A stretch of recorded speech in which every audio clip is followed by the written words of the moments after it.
Lack of vitamins can cause depression. The vitamin that is probably the most famous in treating mental illness is the vitamin Bs. Think of B vitamins as brain vitamins. Some of the B1, B2, B3s are responsible for the messages getting from cell to cell. They also are responsible for the little parts of the little energy cycles inside of every cell. But the vitamin B, the most famous, is vitamin B3, which is niacin, or called nicotinic acid. 1% of psychiatrists are treating mental illness with nutrition. Nice to know, isn't it? There are a few out there. And this is what they use. Sometimes they use up to 3,000 milligrams of nicotinic acid. That's 10,000 milligrams of nicotinic acid. That's 10 grams.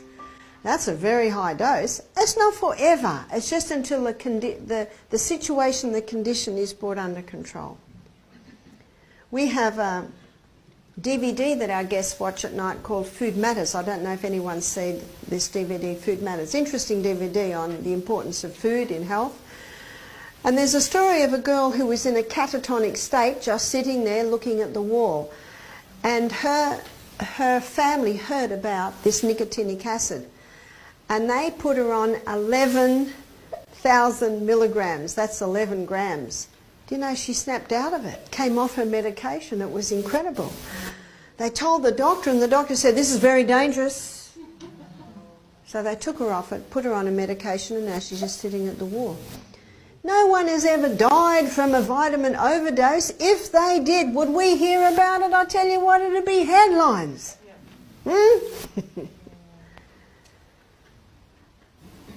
But my daughter, her girlfriend, had a baby in hospital. It was her second baby. The baby had a little cold. They put the baby on antibiotics. The baby died. The baby died within a few hours. You never hear of that. In fact, there's no ramification for that. That's why I say if you have a baby in the hospital, keep that baby next to you and get out as quickly as possible. There are some excellent nurses and there are some excellent doctors. There are some excellent plumbers and there are some excellent builders and there are some excellent painters and there are some not so good painters and plumbers, yeah? You just got to do your research. Lack of progesterone can cause depression. I think it was Thursday night when we looked at hormones and we saw that progesterone's nickname is happy hormone. And there are many people, particularly women, who are suffering from depression because they were on the pill when they were younger, or they had exposure to chemicals, or they're having too much exposure to plastics. All of these things displace progesterone with estrogen. And estrogen, when it's high and progesterone's low, depression can happen. So how do you remedy that? Well, the person can go on the Anna's Wild Yam Cream, which little by little by little will boost up the progesterone.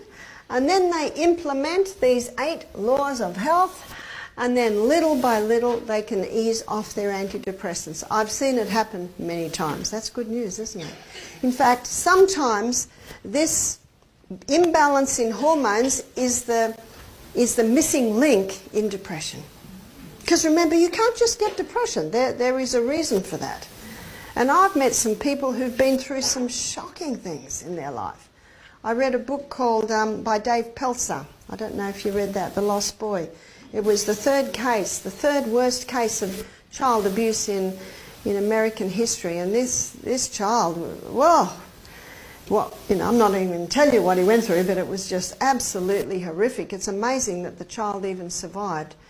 He used to come to school with new bruises on him all the time, and he came to school one day and his hands were burnt up to his elbows. His mother used to put him in acid. Anyway, he never went home after that. They took him and put him in a foster home. Do you know that guy never had depression? He found freedom through forgiving his mother.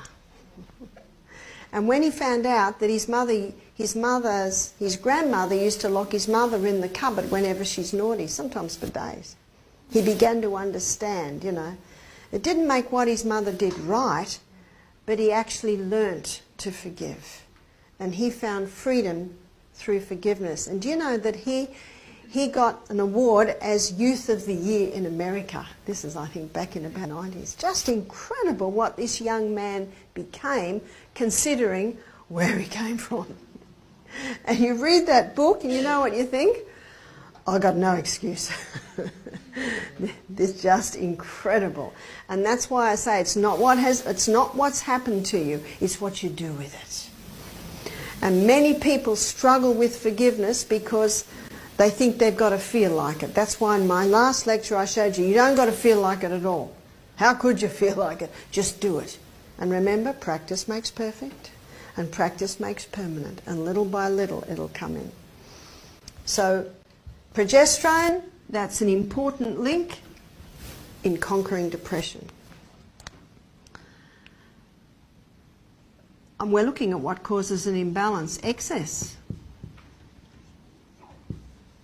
What's the excess that can cause the chemical imbalance in the brain? Excess pain. If someone's in pain, the question mark has to be asked, why is this so? What can be done to relieve it? Hydrotherapy treatments, or maybe ginger poultices, or maybe high-dose turmeric, or maybe a trip to the osteopath to find out if the spine's aligned. One has to investigate as to why the pain is there to see what can be remedied. Also, excess food. This is a big thing today. People are just overloading the stomach and also putting food in all through the day, which irritates the stomach, irritates the nerves, and then the nerves all over the body get irritated. I know my first daughter, she's 40 now. When she was a little toddler, every time she'd get a little bit whingy or upset, I'd just give her half her apple and she'd be happy for a while. And then half an hour later, I'd give her a little bowl of sultanas. You know, I just gave her all these bits and pieces. And then I read about how we've only got one stomach, and that stomach needs a rest between meals. And often children are irritable because they're getting food all the time. And so I stopped her. And whenever she'd get a little bit irritable, I'd distract her, or I'd just sit and cuddle her for a while and read her a book, and I found I only had to do that for 5 minutes and then she'd be happy. And then I found she stayed happy. And I realised that the very thing I was giving her to make her happy was actually making her more irritable. And so after that I never gave my children anything to eat between meals. Now, I probably told you about Peter, who used to cry about 4 times through the meal because the banana would fall into the honey or the spoon would fall some. You know, sometimes he had to leave the room so much that he didn't hardly get any breakfast. And I used to think, I'm going to have trouble with that little one, and he was 3 or 4. So he'd come to me about 10 o'clock, Mum, I'm hungry. You know what you never do? You never say, well, you should have eaten your food, da, da, da, da. You know, they're not dumb. They're really smart kids, okay? And you lose them when you nag. I'd say, well, have a big drink of water. He'd have a big drink of water, that'd keep him happy for a while. Now it's 12 o'clock, we don't eat till 1:30. I'm hungry. All right, if you sit very still, you can have a half a glass of almond milk or soy milk, or if I actually have carrot, celery and apple juice made, that'll keep him going a bit longer. Now it's 1 o'clock. Mum, I'm hungry. All right, if you sit very still, you can have a carrot. How long does it take a 3-year-old to eat a carrot? A long, long time. And by the time he's halfway through it, lunch is ready. You see, if I give him something at midday, he's not going to eat his 1:30 meal, and then he's going to be hungry at, 3? Can you see? And you know, it doesn't hurt to go a little bit of time without food. Stomach likes it. Excess food can cause depression. Excess stimulation. You know, we should allow ourselves times of peace. And today this is a huge problem. Eye stimulation means brain stimulation. And many people, the television's always on, or the iPad, or the games, or it's just go, go, go, go, go.